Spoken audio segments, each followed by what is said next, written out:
The European Union has extended sanctions against Russia for another 6 months after Hungary dropped its objections in exchange for assurances regarding energy security.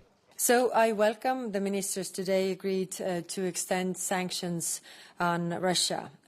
This will continue to deprive Putin of revenues to fund his war. According to Kaja Kallas, the EU is planning to introduce its next 16th package of sanctions against Russia in February, ahead of the third anniversary of Russia's full-scale invasion of Ukraine. As reported by Bloomberg, citing a draft document from the European Commission, Brussels is considering a phased ban on importing Russian aluminium. According to Trade Data Monitor from January to November 2024, the 27 EU member states imported nearly 330,000 tons of Russian primary aluminium and alloy.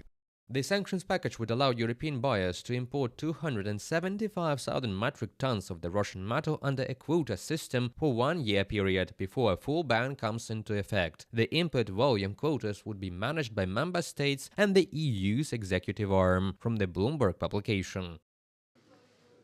The EU is also considering phasing out Russian liquefied natural gas. However, for now, the 27 member states are discussing a gradual reduction in purchases. According to a Kpler report published on January 28, Russian LNG shipments to the EU reached a record height of 33.6 million tons in 2024. In December 2024, 10 EU countries, including Finland, Poland and the Baltic states, urged the European Commission to impose a full ban on Russian pipeline gas and LNG imports. Lithuania remains hopeful for the upcoming EU roadmap to completely sever all Russian energy ties. Žygimantas Vaičiūnas, Minister of Energy of Lithuania, in a commentary for Politico.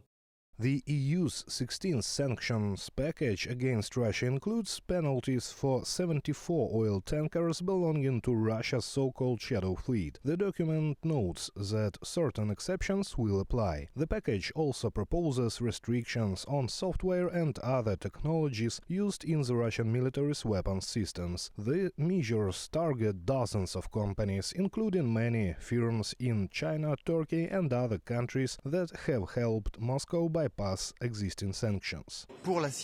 We discuss what more can we do, putting pressure on Russia to end this war. It is also good that US President Donald Trump has put the pressure on Russia to say that it's in their hands to end this war. US Secretary of State Marco Rubio welcomed the EU expanded sanctions against Russia. During a phone call with EU High Representative for Foreign Affairs and Security Policy Kaja Kallas, he emphasized the importance of strengthening transatlantic security. The EU and the US are always stronger together, the EU head of diplomacy concluded. Reported by Serhiy Kulas, Christina Dombrovska, UATV News.